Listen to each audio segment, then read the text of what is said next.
Assalomu alaykum. Bizdan kuzatib turgan barchaga mana bunday ikki yonga taralib o'stirilib turgan shu yilki payvand bo'lgan yangi bir uzum navimizni ko'rsatmoqchiman.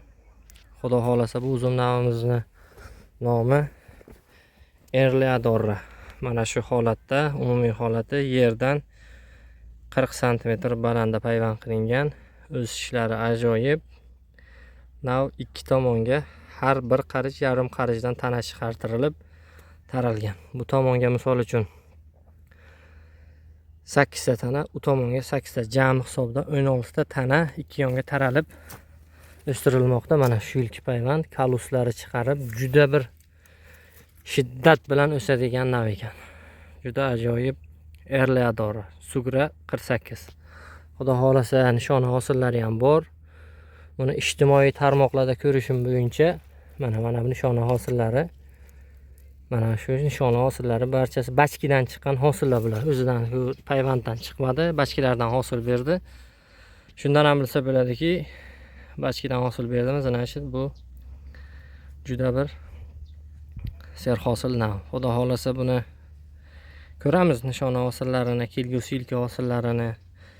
Men bu navga qiziqishimning sababi mayizchilardan eshitishim bo'yicha Mers uzumni urug'ini olib qilingan mayiz eng qimmatbaho mayizlardan biri bo'lar ekan.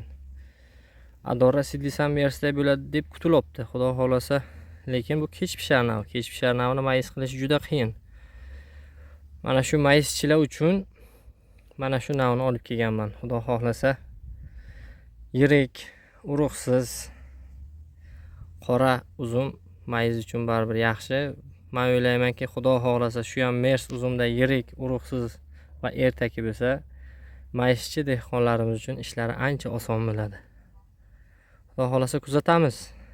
Shu men kutgan natijalarni bersa, inshaalloh kelgusi yillardan bu navimizni juda katta bog'larga ko'paytirishni boshlasak bo'ladi. Xudo xolasa mana nishona hosillari bor, lekin bunga qarab qanchalik katta bo'lishi yo qanchalik shirin bo'lishini bilish qiyin. Xudo xolasa kelgusi yil juda aniq va qaysi paytda pishishini bilishimiz mumkin. Inshaalloh kuzatamiz. Hozircha bitta narsa aniq.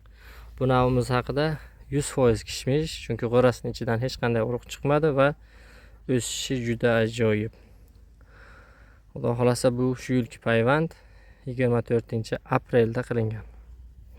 Xudo xolasa bizani kuzatinglar. Sog' bo'linglar, salomat bo'linglar. Biz sizlarga undan ham yaxshi uzumlarni ko'rsatishni davom etamiz.